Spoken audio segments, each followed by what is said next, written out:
Gwnewch ni fyddio. Diolch yn i ti unwaith eto, Dduw, am gyfle arall i ddod i di ac yn gofyn i ti trigarhau wrthym ac i bendithio yn hamser a'n haddoliad y bydd y cyfan y byddwn ni'n ei wneud yn dwy'n clod i'th enw di. Gofyn yn hyn oll felly trwy enw ac heiddiant yn hargwydd Iesu Grist. Amen. Gwnewch ni ddechrau gwasanaeth drwy ganu'r emyn rhif 240.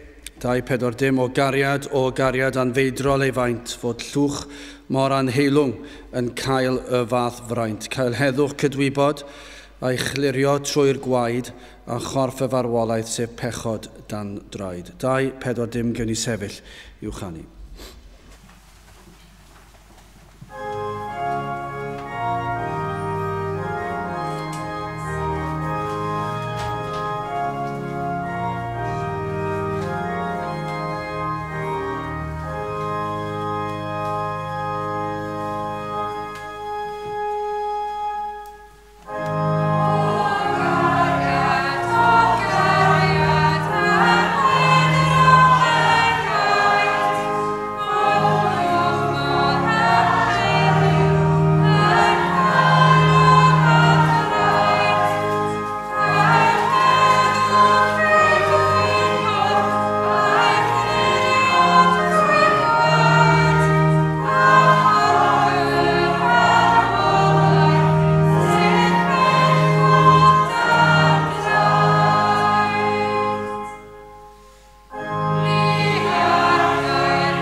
Croeso'n gwasanaeth ar ôl yr oedfa fe fydd luniaeth ysgam dros nesaf yn y neuadd.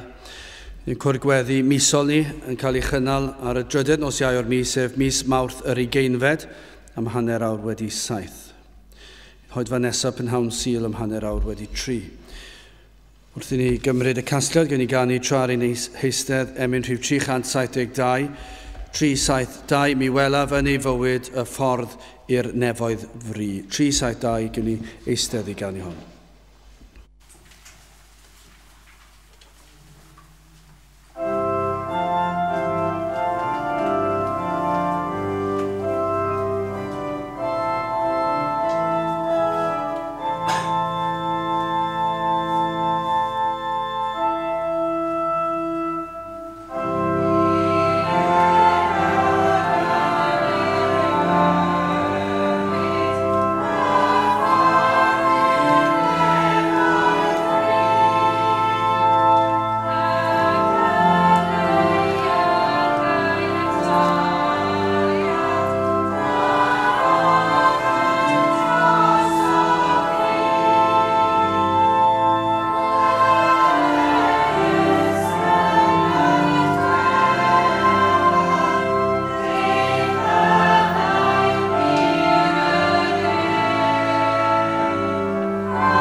Fydd am darlleniad o yr Efengyl yn ôl Ioan, y bedwaredd benod, dechrau yn adnod 43. Ioan 4, adnod 43.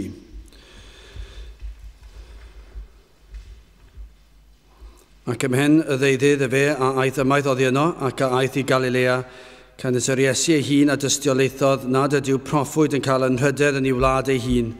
Yna pan ddaeth e fe i Galilea, y Galileaid a'i derbeniasant ef wedi iddynt weled yr holl bethau a wnaeth e fe yn Jerusalem ar yr wyl, can ys hwythau e ddeithant i'r wyl. Felly yr Iesu a ddaeth drychem i Gana yng Galilea, lle gwnaeth e fe y dwfr yn win, ac yr oedd rhyw bendefig, yr hwn yr oedd ei fab yn glaf yng Nghapernaum. Pan glybu hwn ddyfod o'r Iesu o Judea i Galilea, e fe a aeth ato ef, ac atolygodd iddo ddyfod i weired a iachau ei fab ef, canis yr oedd e fe ymron marw. Yna'r Iesu a ddywedodd wrtho ef, oni welwch wi arwyddion ar hyfeddodau, ni chredwch. Y pendefig a ddywedodd wrtho ef, o arglwydd, tyred i weired cyn marw fy machgen. Iesu a ddywedodd wrtho ef, dos ymae dy fab yn fyw, a'r gŵr a gredodd y gair a ddywedasau Iesu wrtho, ac e fe aeth ymaith. Ac fel yr oedd e fe'r awr hon yn myned i weired, ei weision a gyfarfiant ag ef, ac y fynegasant gan ddywedyd ymae dy fachgen yn fyw. Yna fe anfonodd iddynt yr awr gwellhasau arno, a hwy a ddywedasant wrtho, doi y seithfed awr, y gydawodd y cryd ef. Yna gwebu'r tad mae'r awr honno oedd, yn yr hon y dywedasau Iesu wrtho ef, y mae dy fab yn fyw, ac e fe agredodd a'i holl di. Yr ail arwydd yma drychefn a wnaeth yr Iesu wedi dyfod o Judea i Galilea. Byddai bendydd Duw mae'r iair sanctaidd ef. Gadewch ni nawr droi at ein harglwyd mewn gweddi. Diolch yn ei ti unwaith eto Dduw am gyfle arall i ddod yma ger dy fron ac i alw ar dy enw, ac yn diolch am y fraint o ddod fel dy blant, fel rhai sydd wedi derbyn maddeuant pechodau, fel rhai sydd wedi gwisgo a chyfiawnder Crist, ac felly trwy ei enw a'i heiddiannau ef i ni yn dod ata ti ac yn dod o'r newydd a'n mawl a'n deisyfiadau, yn diolch am yr Efengyl sanctaidd, yn diolch am dy holl fendithion, ac yn dod â deisyfiadau ger dy fron, yn dod â nifer o bethau sydd yn peri gofid ar ein heneidiau, nifer o bethau o Dduw sydd yn pwyso arno wrth i ni drigo ar y ddaear yma, ac wrth i ni fyw mewn oes fel hon.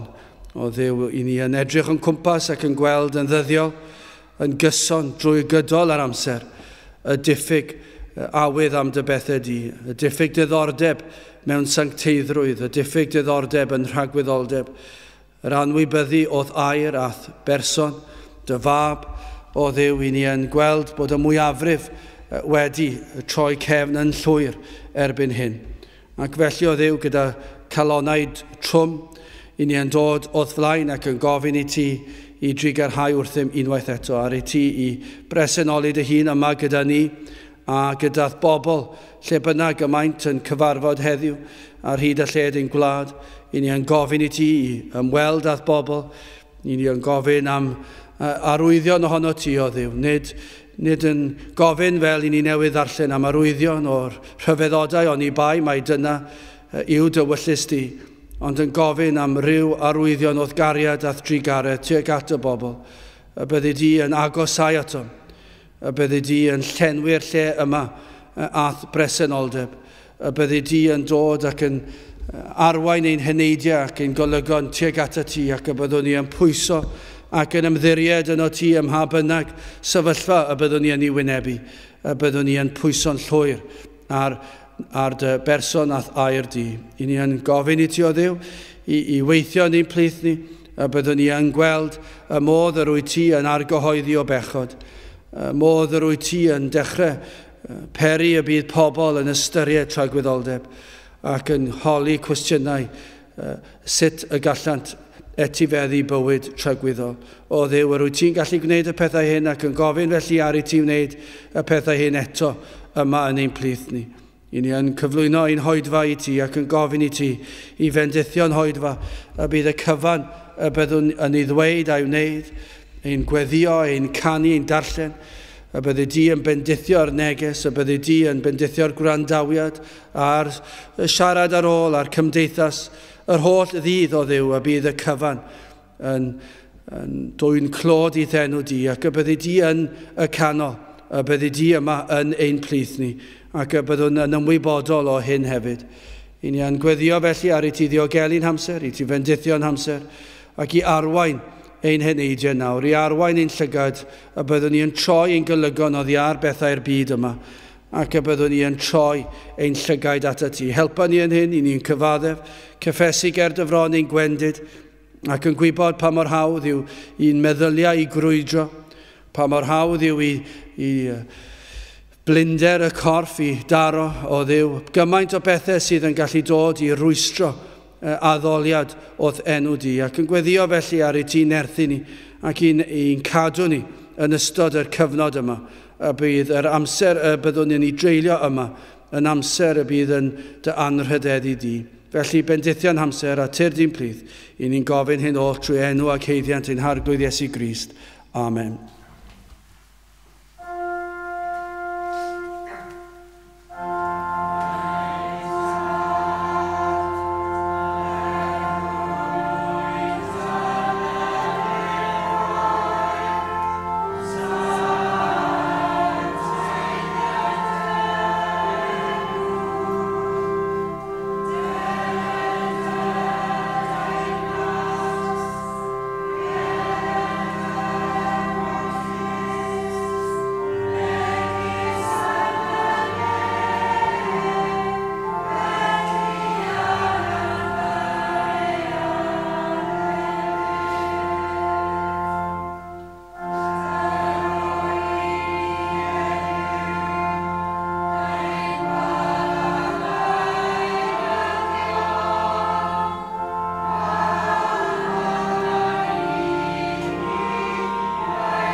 Dewch ni gan i emyn rhif 228 ac hefyd 229.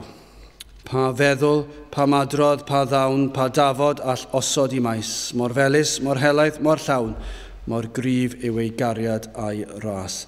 228 ac hefyd 229 gen I sefyll i'w chanu.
Dawn testyn o'r Efengil yn ôl Ioan, bedwaredd benod ag adnod 50.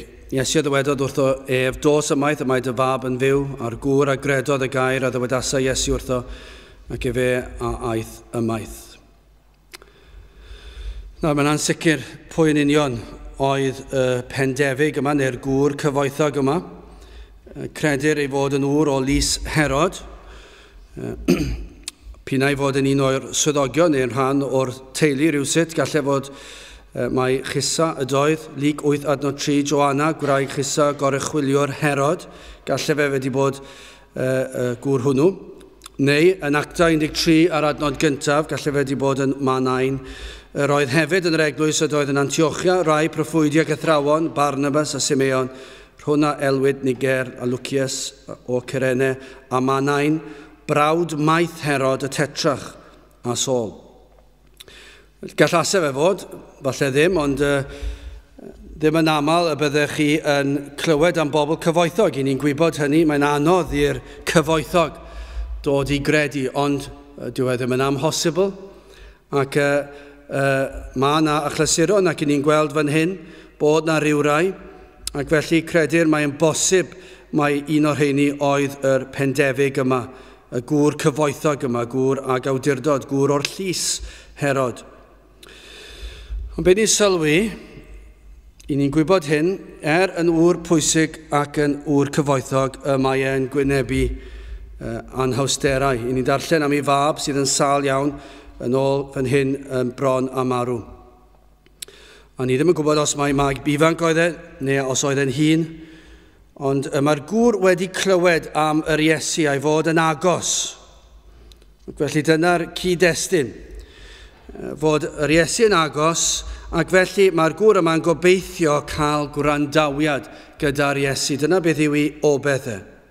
Nawr, mae yna wahaniaeth mawr yn yr hanes iachau gwas y cynwriad a'r hanesydd yma. Fi'n bydd ar rhai sydd yn ceisio dadle gyda'r ysgrythyr yn dweud mae'r un hanesyn yw ac yn dweud bod yr debyg. Wel, mae yna gymaint o broblemau yn y byd. Mae yna gymaint o tristwch, mae yna gymaint o sefyllfaoedd tebyg fydde'n gallu cael ei recordio yn yr ysgrythyr. Ac eto gyd, sut maen nhw'n dweud yr un peth yw achos mae yna rhyw wahaniaeth sylfaenol yma. Yn Matthew 8:8, lle ceir hanes iachau gwas y cynwriad, gewch chi'r geiriau yma. Eithir yn unig dywed y gair am gwas a iacheir. Felly mae'r dyn yma'n mynd at yr Iesu, dweud, dim eisiau ti ddod, jyst dwed y gair. Ac fe fydd yr iachad yn digwydd. Ond yn yr achos yma, yn adnod 47, mae gen i'n darllen y geiriau yma, pan glybu hwn ddyfod o'r Iesu o Judea i Galilea, efe aeth ato lygodd iddo ddyfod i weired, a iachau ei fabif, canis yr oedd y fe ymron marw. Felly mae e'n pledio ag i ddod gydag e. Felly yna wahaniaeth anferthol fyna yn yr hanesyn.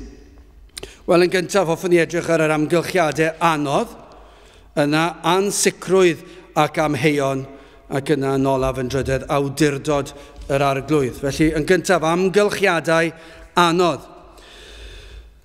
Ar yr ymddangosiad cyntaf, fel yn yr achos yma, petai chi yn nabod yr pendefig yma?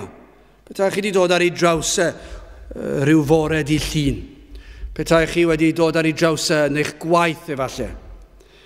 Fel petai chi'n dod ar draws rhywun bore fori? Rhywun sydd yn edrych yn reit smart, rhywun sydd yn gyrru lan y stryd falle yn parcio yn ei lle arbennig ar gyfer ymwelwyr yn eich gwaith chi, falle bod yna farc arbennig, falle'r cadeirydd neu beth bynnag. Ac felly mae yna le arbennig yn o barcio, mae'n car drud iawn, ac maen nhw'n dod ac yn gwisgo siwt moethus iawn. Ac maen nhw'n dod i fyny'r brif yn edfa falle ac yn dod, mae pobl yn croesawu nhw, yn credu bod sefyllfa felly'n digwydd yn ein lle ni bore fori, ac rhywun pwysig iawn yn dod i'r ysgol.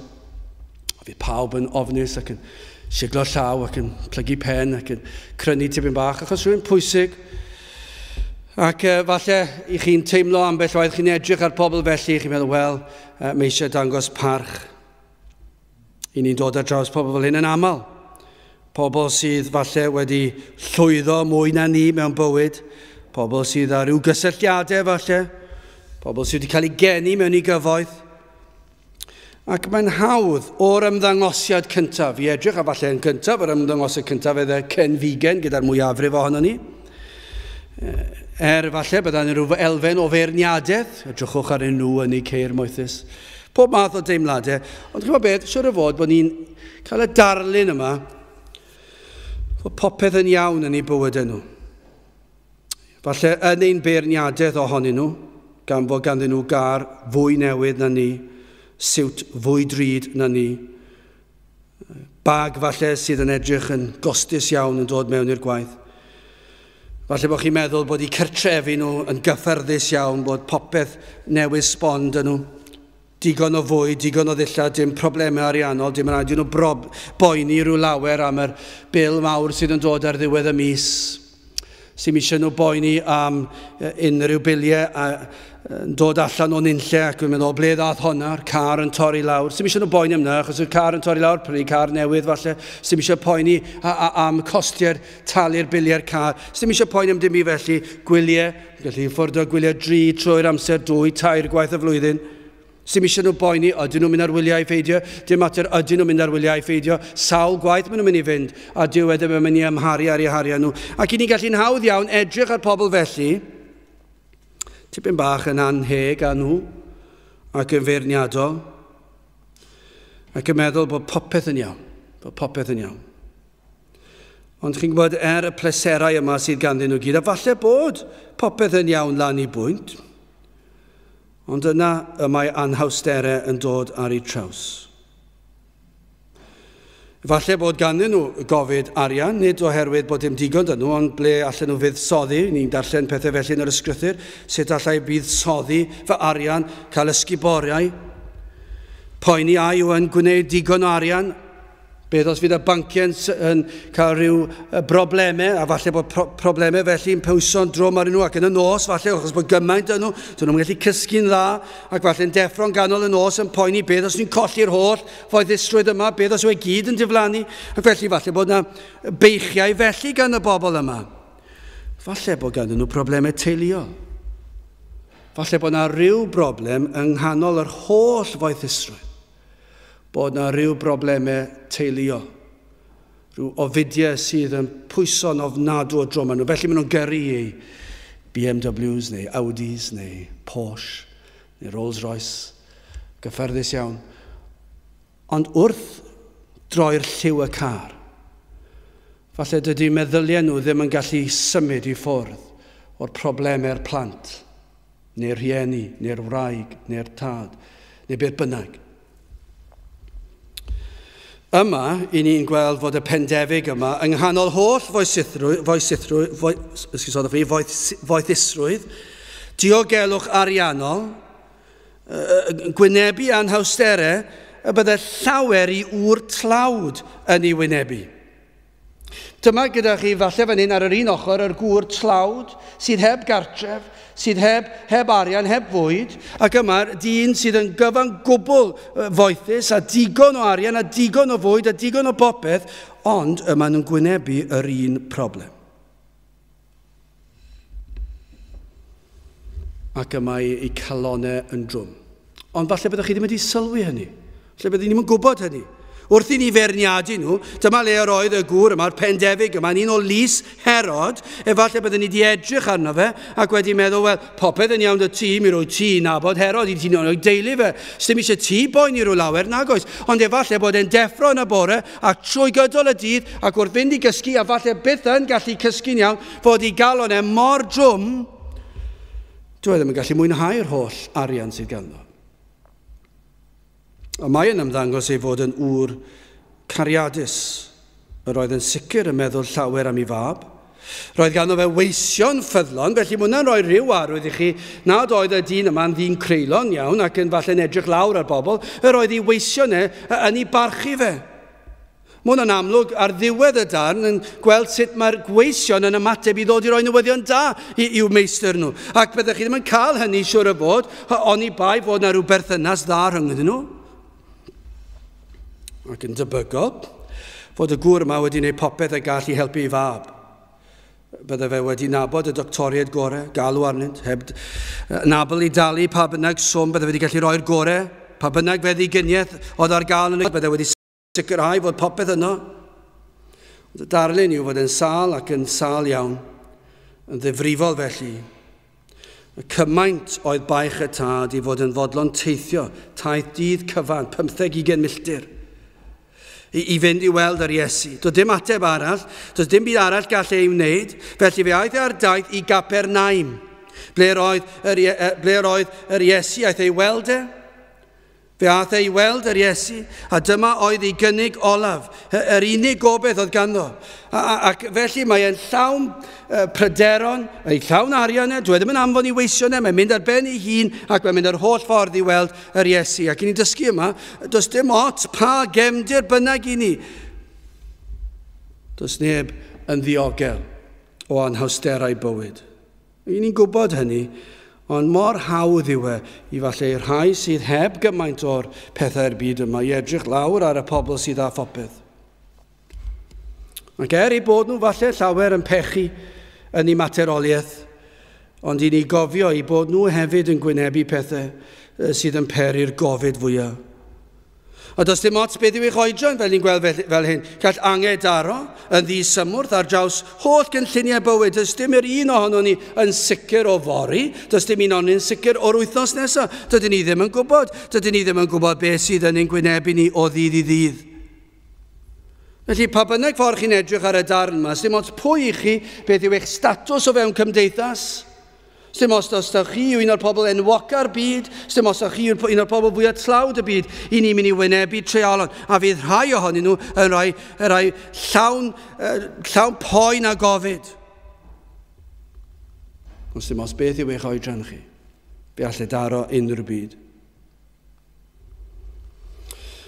Dyna ni'n gwybod bod iechyd yn fendith, ac i ni yn ddiolchgar yn dydyn ni. Os ych chi'n yn dod mewn gweddi at Dduw yn diolch iddo fe am yr iechyd i chi'n i fwynhau. Ac yn sicr pan ni wedi bod trwy gyfnod o salwch efallai, ni'n gwerthfawrogi fe fwy, falle ambell waith ni'n cymryd iechyd rhy ganiataol. Ond efallai os wedi bod trwy gyfnod o salwch neu rhywun wedi bod ac yn gweld dwi'n mwynhau cyfnod o iechyd, yna mae yn fendith ac i ni'n ddiolchgar ohono fe. Ac i chi'n clywed yn aml iawn pobl yn dweud hyn, cyn belled bod gen i iechyd. Chi'n clywed y byd yn aml, pobl crefyddol yn dweud yn aml, o, dwi'n ddiolchgar, iechyd, hwnna sy'n... Lle bod i'n... Hwna beth sy'n... Cyn belled bod nad oes na salwch, cyn belled mod i'n gallu mwynhau. Dwi'n mynd i boeni ac maen nhw'n poeni am arian, a maen nhw'n poeni am beth eraill, ond mae'n gallu lliwio fe i edrych yn dda iawn pan mae rhywun yn dweud, cyn belled mod i'n iach, mae eisiau bod yn ddiolchgar. Ac i bwynt mae mae eisiau ni fod yn ddiolchgar am y pethau yna i gyd. Ac mae iechyd yn fendith. Ac fe ddylsyn ni fod yn ddiolchgar yn ddyddiol. Ond eto i gyd, gwrandewch ar hyn, gall afiechyd sydd wedi ei sancteiddio fod yn fwy o fendith i chi. Na rhyfedd. Sa'n credu byddai'r byd yn licio cydnabod na. A dwi ddim yn rhywbeth ni'n gallu dweud a chwarae ysgaf na dweud yn llithro oddi ar y tafod yn rwydd, achos ni'n gwybod bod hwn yn rhywbeth mawr i ddweud. Ond mae'r ysgrythyr yn ei ddweud yn Salm 119 adnod 71, da yw i mi fy nghystuddio, fel y dysgwn dy ddeddfau. Dyna be mae'r salmydd yn dweud, dyna be mae gair Duw yn dweud, mae'n dda i mi. Nawr, i ni ddim yn dweud hynny'n rywsut ac yn ysgafn, achos i ni'n gwybod pa mor anodd yw e. Ond ambell waith, fe all afiechyd sydd wedi ei sancteiddio fod yn fwy o fendith. Mor anodd oedd e, y sefyllfa wynebau'r gŵr cyfoethog yma. Mor anodd yr oedd y sefyllfa, yr oedd e hyd yn oed yn fodlon gadael ochr gwely ei fab yn ystod y fath, dioddefaint mwyn chwilio am gymorth.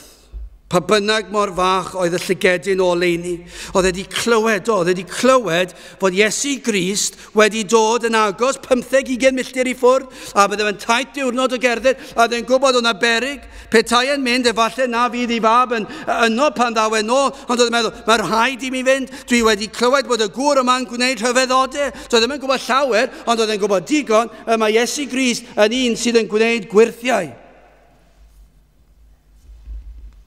Os na rhywun yma heddi yn gwynebu treialon anodd, A oes posib bod Duw yn defnyddio hyn yn eich bywyd chi fel y Pendefig? Odi e'n bosib? A yw e'n mynd i sancteiddio'r treialon yma i chi? Odi hwnna'n bosib? Mae'n bosib, yn dweud. Dyna digwyddodd fan hyn i'r Pendefig. Na lawer heddi, y peth pellaf o'i meddwl, y gwrthwyneb i fendithio Duw am yr problemau ar treialon, be maen nhw'n neud? Maen nhw'n beio Duw, maen nhw'n melltithio Duw pan mae yna problemau yn dod ar eu traws nhw, salwch yn dod ar eu traws nhw, tristwch, profedigaethau. A beth yw'r peth cyntaf maen nhw'n dweud? Maen nhw'n beio Duw. Sut gall fod yna Dduw os ydw i'n dioddef fel hyn? Ond nid dyna beth, mae'r mwyafrif llethol o bobl yn ein gwlad ni, gwlad sydd wedi cael ei bendithio cymaint, nag eisiau nhw'n neud yw pigo lan gair Duw a darllen gair Duw, neu pigo lan llyfr hanesyddol am hanes ein gwlad ni, a fydden nhw'n gweld tro ar ôl tro, y modd y mae Duw yn bendithio trwy treialon, ond beth yw'r peth cyntaf maen nhw'n neud? Maen nhw'n melltithio Duw. Maen nhw'n dweud, pam bod Duw yn gwneud hyn i fi? Os oes na Dduw, maen nhw'n dweud, dyna i chi sut Dduw yw e, mae'n gadael i fi ddioddef fel hyn, mae'n gadael i fy nheulu ddioddef fel hyn, neu os ych chi wedi colli'r arian i gyd, mae Duw wedi gadael i fi golli'r arian yma i gyd, a dwi'n dlawd ac hyn a llall, neu mae salwch wedi dod, neu beth bynnag, ac maen nhw'n codi dwrn i fyny at Duw, ac maen nhw'n melltithio ei enw. Ond dyna fendith yw treialon sydd yn arwain enaid i geisio Crist. Dyna i chi adeg anodd, amgylchiadau anodd bendithiol, os ar ddiwedd yr achlysur anodd ei fod yn arwain eich llwybrau chi tuag at Crist. O'n i gellir dweud, o'n i bai am salwch y mab yn yr achos yma, tebygol na fydde'r gŵr yma'r Pendefig yma erioed wedi ceisio Crist. Bydde byth wedi. Bydde ddim wedi meddwl am ceisio Crist. Oedd e'n gweithio i Herod, neu nhw'n teulu Herod yn y llys. Roedd e digon o arian dy fe, digon o bopeth dy fe, ond oherwydd yr amgylchiadau anodd yma, a berodd i'w galon dorri, beth na dde fe geisiodd e Crist. Ond nid yw hwnna'n ryfeddol. Siwr o fod, gallwch dystio i lawer o ragluniaethau Duw yn eich bywyd chi, a'r ragluniaethau sydd yn llawn o drigaredd a thosturi, hynny yw ragluniaethau da, fel bys ni'n defnyddio'r gair yna. Ragluniaethau, ni'n dweud, mae gyda ni to i'ch yn pen, mae gyda ni bwyd yn ein boliau, mae gyda ni ffrindiau, teulu, a'r hyn a'r holl bethau yma, swyddi, a'r holl bethau yma, ac i ni gallu dweud, dwi'n diolch i Dduw am yr ragluniaethau da hynny, bendithio yn bywyd, iechyd fel dwedwn ni gyda, swyddi. Gai ofyn hyn i chi, os ych chi dal ddim yn Gristion, dyn nhw ddim wedi gwneud lot o werth i chi na ddo. Os oes gynnwch chi gartre da, os oes to i'ch eich pen chi, os oes digon o fwyd yn eich bol chi, os oes lot o ffrindiau da chi, pa werth yw nhw i chi os ych chi dal heb droi at Crist? Os ych chi dal wedi anwybyddu'r rhagluniaethau da, a dydyn nhw ddim wedi'ch symud chi geisio Crist, dydyn nhw ddim werth dim byd i chi. Chi wedi gwastraffu rhagluniaethau da. Mae Duw yn ei drigaredd wedi caniatáu i chi i gael yr holl fendithion yma, ond beth i chi wedi gwneud â nhw? Dim byd. Chi wedi anwybyddu nhw. Ar ddiwrnod fel hon, ar ôl geia fel ni wedi cael, geia mor lib a gwyntog, ac eto ni cael diwrnod hyfryd fel hon. Ond ni fydde diwrnod fel hon yn ddiwrnod byddech chi'n gallu dweud, edrychwch ar trigareddau Duw. Mae'r haul wedi dod, mae'r awyr yn las, ac i ni mwynhau'r tywydd braf yma. Ond beth i chi wneud o fe? Dydych chi'n wneud dim? Dydy ddim yn peri chi geisio Duw. Be mae'n peri chi wneud? Mae'n peri chi fynd allan a mwynhau'r parc. Ar ddydd yr arglwydd. Dydy ddim wedi peri chi droi ato fe. Chi wedi cymeryd y pethau hyn yn ganiataol. Chi hyd yn oed yn credu bod gyda chi hawl i'w cael nhw. Dwi'n Gymro, felly mae gen i hawl i'r holl fendithion yma yn ein gwlad ni.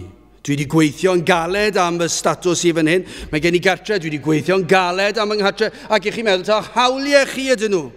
A chi ddim yn gallu edrych i weld mae trigaredd Duw yw e. Bod rhaid i chi weithio'n galed, mae Duw wedi darparu i chi ddim yn edrych ar y rhagluniaethau yma. Gyfalle bod chi wedi dod ar draws rhyw ragluniaeth caled. Falle bod yna rhyw dreialon yn dod ar eich traws chi. Wel, sut ych chi'n ymateb i rheini? A ydych chi yn ymateb i dreialon caled ac yn melltithio Duw? Ac yn meddwl, wel, eich hawliau chi yw cael yr holl beth yma. Neu a fyddwch chi, fel y gŵr yma, yn troi at Grist yng nghanol treialon caled?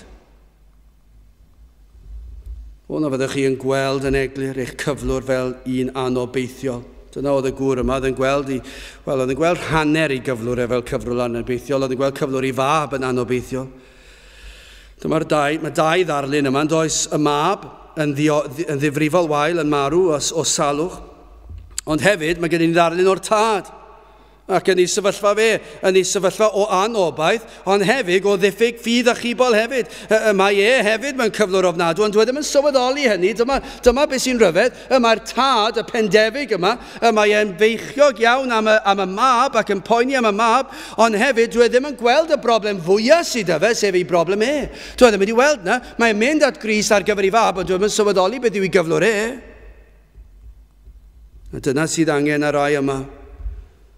Hyd yn oed heddi, y byddwch chi'n gweld eich cyflwr trienus, pechadurus. Ac nad oes ateb, nad oes meddyginiaeth heblaw am yng Nghrist. Posib bod yna rhywun yma'n wynebu treialon. Gan Dduw. Falle bod Duw yn peri trwy'r ragluniaethau fe, bod chi'n mynd trwy treialon anodd. Falle bod am i chi weld eich cyflwr, i chi weld eich pechod, a'i fod yn eich gwthio chi geisio fe. Dyna yw trigaredd Crist. Ambell waith mae'n defnyddio hyn dydy. Ambell waith mae'n defnyddio rhagluniaethau haws. Tro arall mae'n defnyddio rai caled. Mae'n defnyddio amryw o sefyllfaoedd i arwain pobl at Grist. Ond eich lle chi yw chwilio mewn i bob un ohonyn nhw'n dweud beth y mae Duw yn dysgu mi fan hyn, beth yw i wersi fe, ac os nad ych chi'n blentyn iddo fe, byddwch chi ddim yn ei felltithio fe, os oes treialon caled yn dod, a ddim yn ei anwybyddu fe pan mae pleserau yn dod, a bod yna bethau da yn dod, a byddwch chi'n edrych law, mae'r pethau da yn dod o'i law felly na i geisio fe. Mae'r treialon yma'n dod, falle mae arwydd o Dduw yw i mi geisio fe. Falle bod yn peri mod i'n cael hwn, mwyn i mi geisio i wyneb e. Wel, beth am yr ansicrwydd a'r amheuon felly yn ail.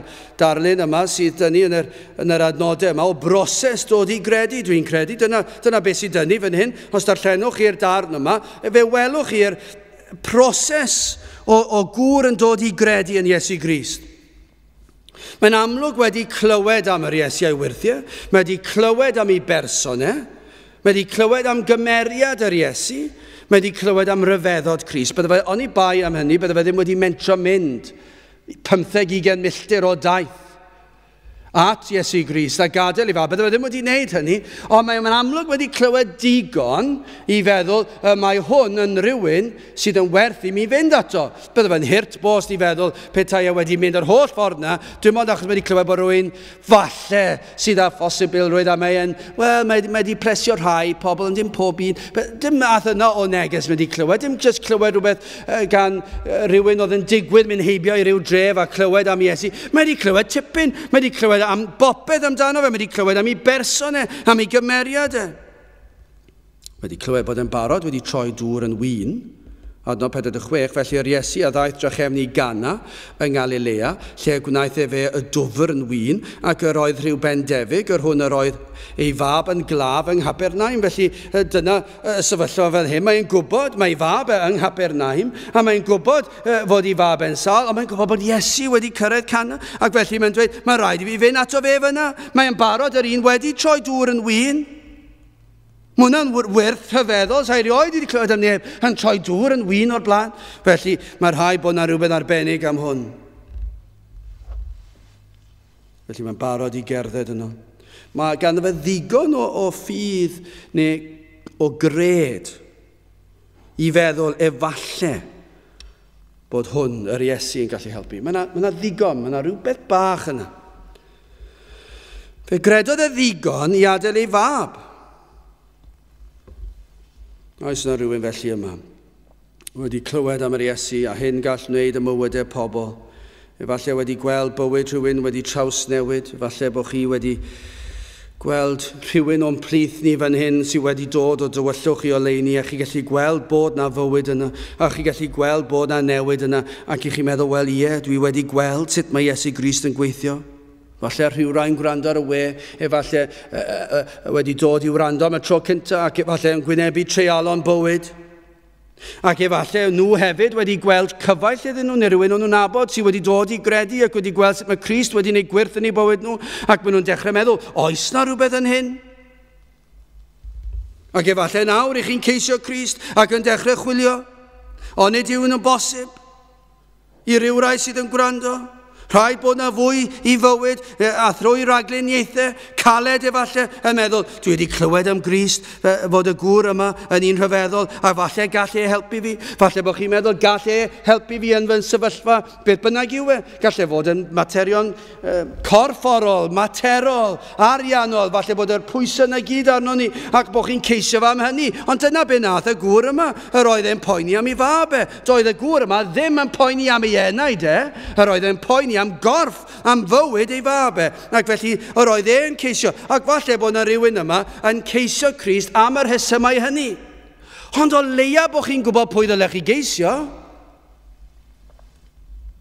Camau cyntaf sydd fan hyn, camau bach, ie, ni'n gwybod hynny, ond eto maen nhw'n bwysig achos yr oedd y gŵr yma wedi ceisio Crist. Mae ceisio Crist am iachad oedd e i rywun arall, yr oedd e dal yn mynd i'r lle iawn. Camau bach. Sylwch fan hyn, yn hyn yn gymysg yn ei gred, yr oedd na angrydiniaeth hefyd, adnod 47, pan glybu hwn ddyfod o'r Iesu o Jwdea i Galilea, fe a aeth ato ef ac a ato lygodd iddo ddyfod i weired a iachau ei fabef canis yr oedd ef ymron marw. Credodd gall yr Iesu iachau ei fabe, bydde fe ddim wedi mynd 15-20 milltir i ffwrdd o'i fabe, yn y fath amser ac yr oedd e, ond i bai fod e'n credu rhywfaint bod gan Iesu'r pŵer i iachau ei fabe, ond sylwch mae'r angrydiniaeth hefyd, credodd nad oedd pŵer gan yr Iesu i'w iachau o bellter. Achos falle bod wedi clywed bod rhaid i Iesu Grist i gyffwrdd y llygaid, neu'r glist, neu beth bynnag. Falle dyna beth oedd e'n meddwl. Falle bod wedi clywed bod Iesu Grist yn abal i wneud pethau, ond mae rhaid iddo fod yn y lle. Mae rhaid iddo fod yn y pentref. Bod yn gorfforol yno. Ond yr oedd na lygedyn bach yno. Gwreichionen o fflam, sparc bach o ffydd. Dyna beth oedd yna. Roedd yna rhywbeth yna. Mor wallus. Ac efallai dyna beth sy'n rhaid o chi. Mae'ch ffydd chi yn gwbl wallus. Ond mae Crist yw'r ateb. Ond yn gymysg yn hyn, mae yna angrydiniaeth, mae yna ofnau, fel y gŵr yma, yr oedd e'n gwybod gall Iesu Grist achub a iachau ei fabe, oedd e ddim yn siŵr bod e'n mynd i wneud, ond oedd e'n gobeithio y bydde fe'n wneud, ac oedd e'n mynd lan a gofyn a wneud i ddod gyda fi, oedd e ddim wedi meddwl y gallai dod a iachau o bell, ond mae yna rhyw reichionen o fflam o ffydd yno. So ydych chi fel hyn, gofalwch am y reichionen bach. Beth sydd yn digwydd i sparc fach? Beth sydd yn digwydd i wreichionen o fflam? Ond dydw i ddim wedi erioed yn y cartrefi sydd gen i cael lle tân go iawn. Dydw i erioed wedi cael un. Dwi wedi cynnau tân, ond dydw i ddim wedi cael un yn un o'r cartrefi dwi wedi byw ynddi ers bod yn oedolyn. Ond dwi'n cofio yn fach, a dwi'n cofio ti fy mam gi a tad ci, a dwi'n cofio gweld yr papur yn cael ei rolio lan a'r glo yn cael ei osod yn ei le a trial cynnau tân ac o'ch chi'n ofni os oes e'r gwynt yn dod yn normal a chwythu'r fflam bach allan, felly oedd eisiau gwynt ond o'ch chi'n eisiau rhywbeth i ddod ar matchen a falle bod yna rhyw wynt yn dod, felly chi'n gofalu am y matchen, chi'n rhoi llaw o gwmpas ac yn ei roed e'r papur a nes bod e wedi cael digon a cydio digon ac yna chi'n teimlo'n fwy cyffyrddus. Ond dyna beth chi'n neud gyda rhyw fath o wreichionen bach mwyn gofalu amdano fe, chi'n rhoi pethau o amgylch mwyn bod y fflamau'n codi. Ond dyna beth ydych chi'n neud. Falle bod yna rai yma, weddol sicr bod yna rai yma, sydd mewn sefyllfa tebyg i hwn, heb ddod i gredu, ond mae yna rhyw gred yna. I chi siwr o fod yn credu bod Crist yn abl i iachau. Ac i helpu eich achos chi wedi gweld yn helpu pobl eraill. Ac eich bod chi am ddod ato. O beth ych chi'n mynd i wneud? Wel, gofalwch amdano fe de. Newch yn siŵr bod chi'n gwrando ar air Duw. Newch yn siŵr bod chi'n dod i'w di i wrando ar y pregethu. Newch yn siŵr bod chi'n darllen i airau. Newch yn siŵr bod chi ddim yn cymysgu gyda ffrindiau sydd yn mynd i tynnu chi ffwrdd ohono fe. Dyna'r peth gweitha. Dyna'r gwynt mwyaf sydd yn chwythu fflam allan dyddiau yma fe. Ffrindiau ysgol, ffrindiau coleg. Dewch gyda fi. Dewch i gael hwyl, dewch gyda ni ar nos Wener a nos Sadwrn, dewch gyda ni wneud y pethau hyn, achos mae pawb yn ei wneud e, mae e'n hwyl, mae e'n wych, gewn ni lot o hwyl, ac os o na wreichionau bach o ffydd yna, os o na arwydd bach o fflam bach bod diddordeb yna, beth sy'n digwydd? Mae'n cael ei chwythu allan a mae'n diflannu, gofalwch amdano fe, newch yn siŵr nad ydych chi'n rhoi eich hunan yn y sefyllfa lle gallai diflannu, a newch yn siŵr eich bod chi'n edrych ar ei ole, a'r lle gorau i edrych ar ei ole yw fan hyn. A lle bynnag mae gair Duw yn cael ei ffrigethu, ac yn eich cartref, ac eich y drws a darllenwch i airau. Dyna'r lle gorau i wneud e. Rhedwch i ffwrdd o bell i'r byd, achos dyna'r pethau sydd yn dynistio'r fflam. Dyfal barhewch. Byddwch yn agos at bobl Dduw. Yma, yn yr achos yma, dydy'r gŵr yma ddim wedi gweld y darlun llawn. Mae'n gwybod angen ei fab, ond dwi ddim wedi gweld ei angen e. Dwi ddim wedi gweld ei gyflwr fod e'n ysbrydol farw yn ei bechod, nad oedd ganddo ffydd. Doedd ganddo ddim ffydd a chybod, oedd dim digon o ffydd y fe i gredu bod yr Iesu'n gallu achub o fan hyn lan i Capernaum. Oedd e ddim yn gallu credu yna. Oedd e'n meddwl bod rhaid i Iesu Grist ddod gyda ge. Dyna chi oedd e'n meddwl am yr un yma, mab Duw. Oedd e ddim yn sylweddoli pwy oedd e'n iawn. Oedd e'n gwybod bod e'n gwneud gwirthiau pethau rhyfeddol, ond oedd e'n meddwl mae hwnna'n un cam yn ormod. Mae rhaid fe ddod gyda fi.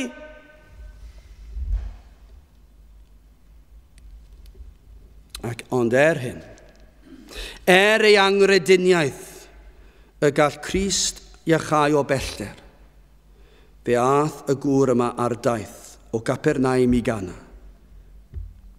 Ei unig o beth oedd ar ôl. Gallai fod i anfon i weision, ond fe aeth ei hun. Roedd hwn yn fater mor bwysig, mor bersonol, oedd rhaid iddo fe fynd ei hun.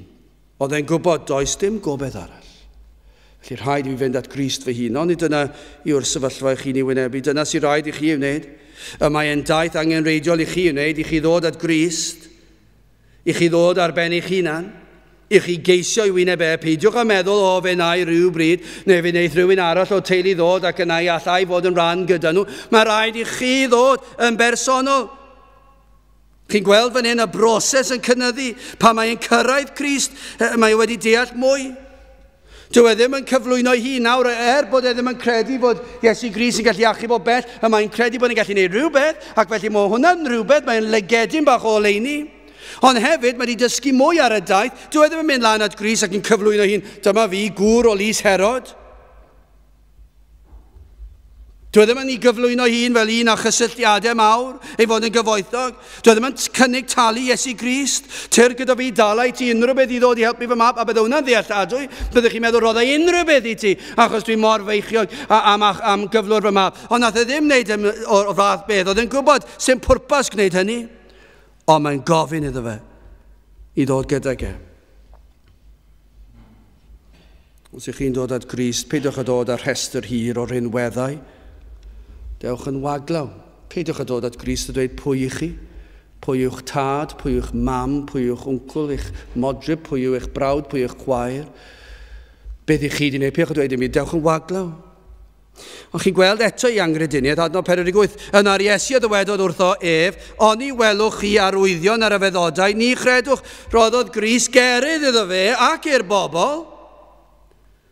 Roedd Iesu Grist yn gwybod hyn oedd yn ei celonau, roedd angen mwy o wirthu arnyn nhw mwyn credu. Ac oedd e'n gweld e. Oedd Iesu Grist yn gweld beth oedd yn ei galon e a'r bobl oedd y gwmpas, ac oedd Iesu'n gweld hwn yn gyfle i'w cyrryddu nhw. I chi'n gofyn am wirthiau mwyn gweld gwirthiau mwyn i chi gredu. Nawr efallai y dorf yn disgwyl rhywbeth penodol ar gŵr. Efallai bod y Pendefig yma'n disgwyl rhywbeth penodol, yn disgwyl i'r Iesu Grist i ddod gyda ge. Ond nid oes na rai felly. Bod angrediniaeth yn eich calon chi ar sail i chi'n disgwyl troedigedd i fod fel un rydych chi wedi darllen mewn llyfr.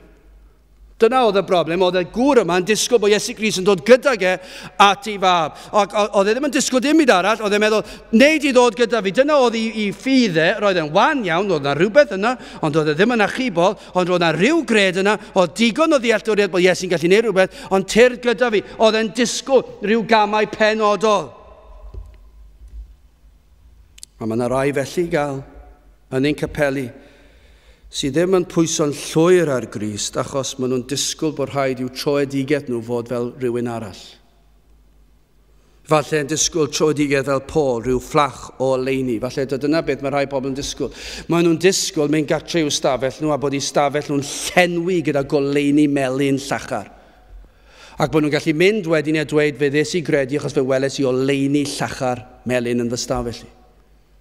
Neu falle bod rhyw fellten yn dod. Nawr, dwi'n credu gall stafell cael ei lenwi a goleuni llachar. Dwi'n credu gall mellten dod ar yr union adeg.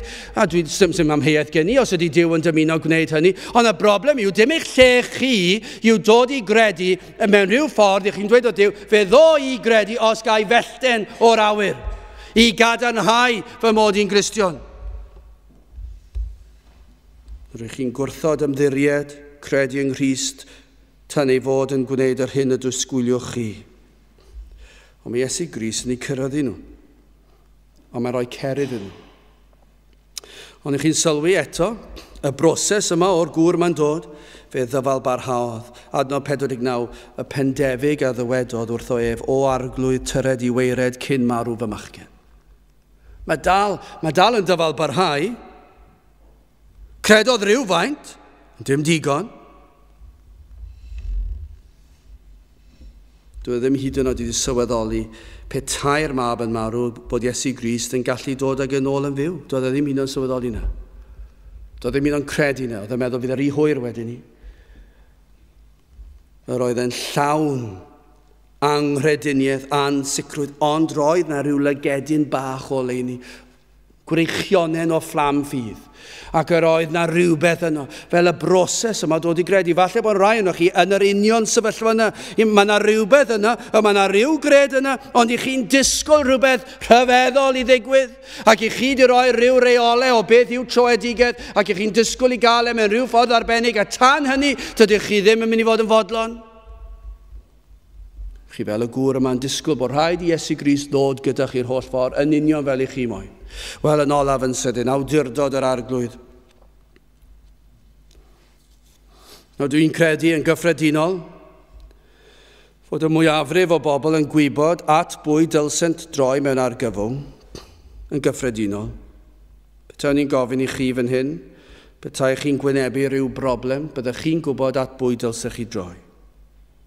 Os am gael ateb onest, am gyngor cywir, hynny yw, nid rhywbeth i chi am ei glywed, ond yr hyn sydd yn orau chi. Petai chi'n gwybod bod chi eisiau cyngor, siwr o fod, petai chi'n onest ac yn dweud, mae rhaid i cael y cyngor gorau. Nid beth dwi eisiau clywed, ond beth sydd orau mi. Dwi'n weddol sicr y byddech chi'n gwybod at ble, at bwy droi. Dyma beth sydd fan hyn, oedd y Pendefig yma'n gwybod yn syth pan glywodd am ddyfodiad Iesu yng Nghana. Yr oedd popeth am Grist yn ei lenwi a gobeith. A hyder hyd yn oed, os gall unrhyw un helpu, yna hwn yw yr un. Mae'n barod wedi perfformio gwirthiau, mae ei gymeriad, mae ei eiriau fe, llawn awdurdod, hwn yw'r un siwr o fod gall helpu. Cerbyn y darn yma o hanes, ni'n gweld fod y Pendefig yn agosau, yng nghanol yr holl bryderon, y diffyg dealltwriaeth, y diffyg ffydd, mae e dal yn pledio am ei fab, ond mae Crist yn ymateb mewn ffordd anusgwyl iddo. Adnod 50, yr Iesu a ddywedodd wrtho, dos ymaith. Lle chi dychmygu'r eiliad glywodd Pendefig Iesu Grist dweud dos ymaith? Gyda mae'r frawddeg yn gorffen, mae yna rai ohono ni ddim yn fodlon gwrando ar diwedd frawddeg. Bwysig gwrando ar diwedd y frawddeg. Fe ddwedodd Iesu Grist, dos ymaith dy fab yn fyw. Dyna awdurdod, dyna eiriau o bwer, dyna nerth, dyna drigaredd, dyna gariad, dyna tosturi. Y gŵr yn disgwyl iddo ddod gydag ond na, mae'n cael mwy a gwell. Mae'n cael y cyhoeddiad yma bod y mab yn barod yn iach. Nid ydyn ni'n yn gwella'n raddol, neu fe ddaw yn well mas o law, ond mae'n gwbl hollach. Nawr ar yr eiliad hynna, dos y mae dy fab yn fyw. Gych chi'n gweld, dyna chi broses, mae'r Pendefig yn dweud hyn. A dyma beth sy'n digwydd i'r Pendefig. A'r gŵr a gredodd y gair a ddywedasau'r Iesu wrtho, ac fe a aeth ymaith. Dyna beth nath e. Fe gredodd e. Fe ddwedodd Iesu, dos ymaith y mae dy fab yn fyw. Fe gredodd e ac fe ath. Mae'n syml. Dyna pa mor syml yw'r Efengyl. Doedd ddim yn syndod wrth ystyried person Crist, ei wirthiau, ei eiriau, ei awdurdod. Os i Grist trwy ei ragluniaethau peri i'r gŵr yma gyfarfod ar dyn yma, yna does dim syndod bod e wedi dod i gredu. Gallu ogwyd iddo gredu fe dderbyniodd rodd o ffydd, aeth oddi yno heb holi am fwy. Doedd e ddim yn gofyn am arwydd i'w sicrhau oedd Iesu'n barod wedi cyrraeddu nhw. Doedd e ddim yn dweud, wel profa fe i fi cyn i fi fynd. Dwi ddim yn siŵr os wyt ti'n iawn. Dwi'n gwybod ti wedi dweud bod e'n fyw, ond dwi ddim yn gwybod os yw achos dwi ddim yma. Mae e 15 milltir i ffwrdd, 20 milltir i ffwrdd. A mae rhaid fi gerdded taith diwrnod.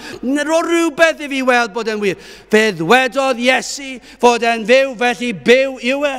Ac yr oedd e'n gwybod, dath y ffydd yn ansyth, fe gredodd e.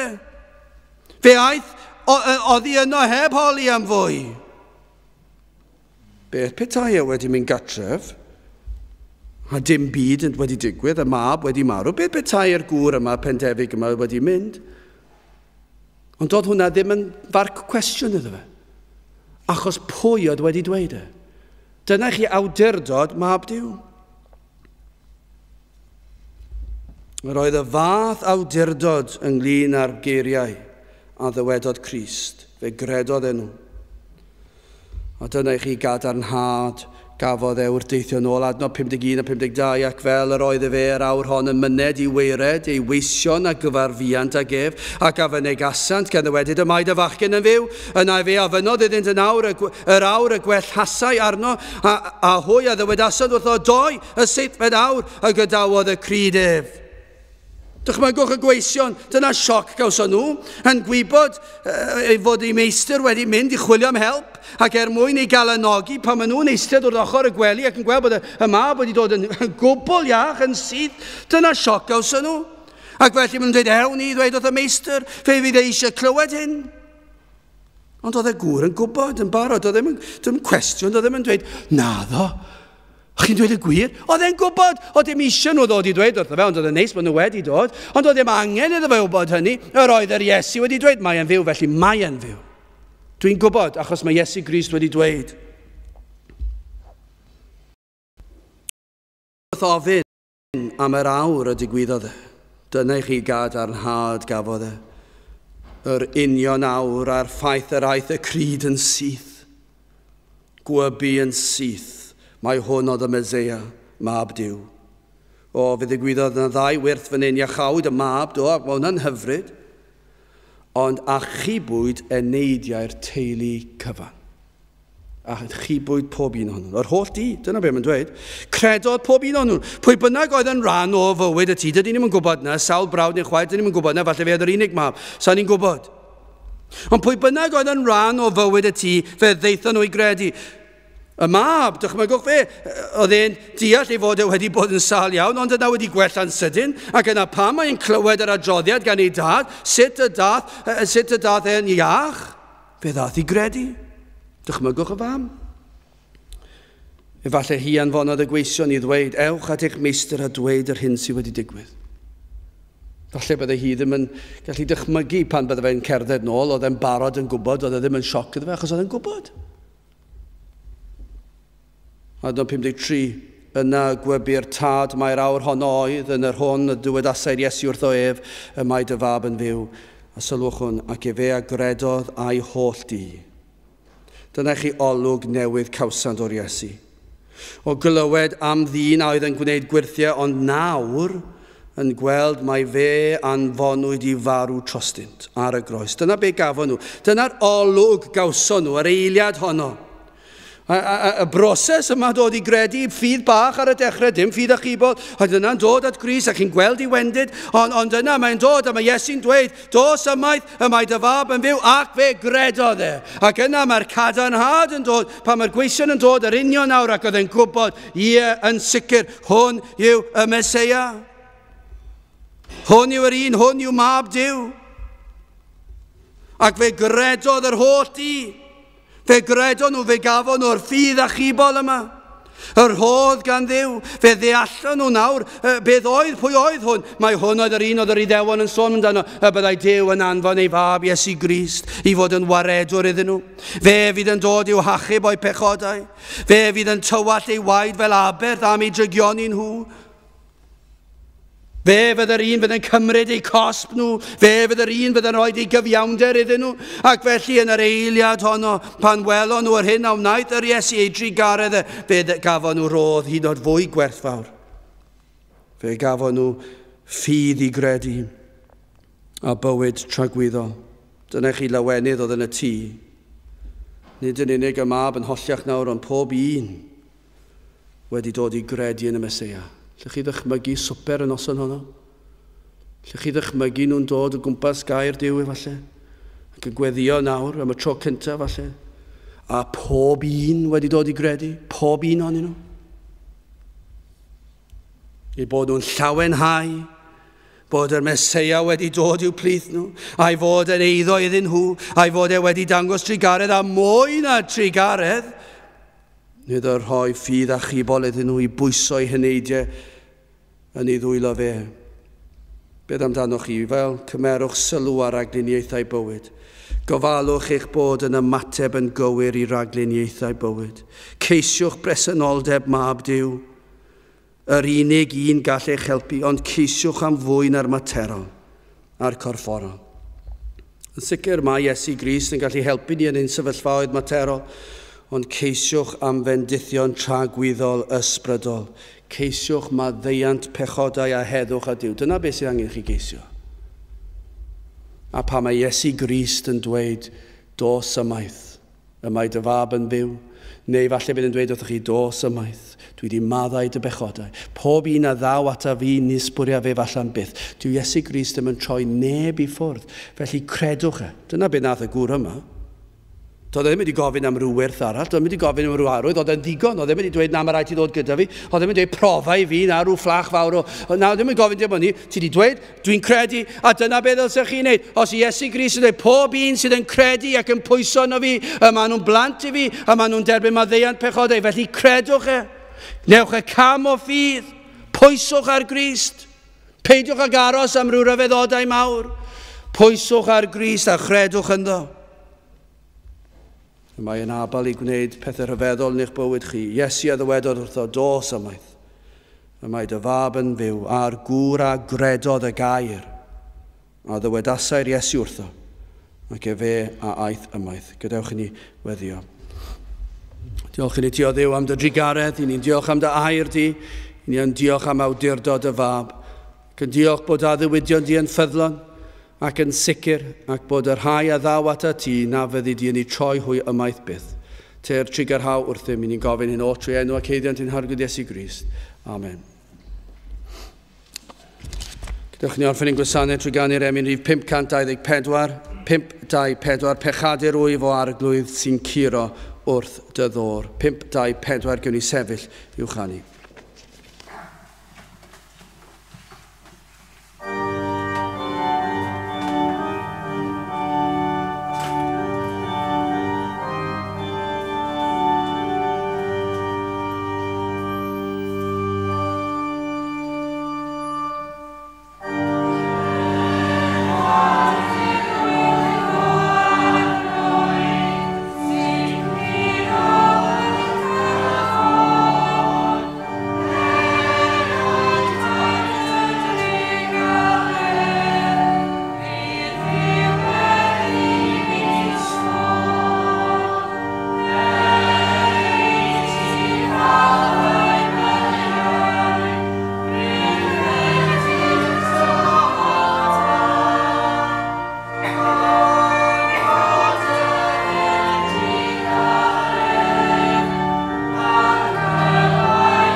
nawr bydd ydi ras ein harglwydd Iesu Grist a chariad Duw a chymdeithas yr ysbryd glân fod gyda chwi oll hyd byth. Amen.